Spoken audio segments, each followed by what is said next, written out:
Before I come here, I didn't use the eyes to see well.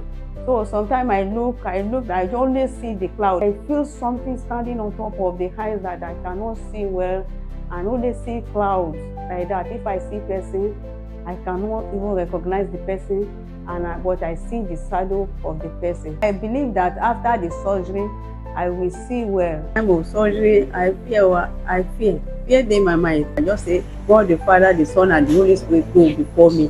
So as they do it, I don't even feel too much pains, but I just come out safely. After the surgery, now I can see and I can read, and there is no pain.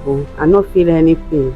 I thank God for Credible Eye Care Hospital for their work, and God will continue to help them in Jesus' name.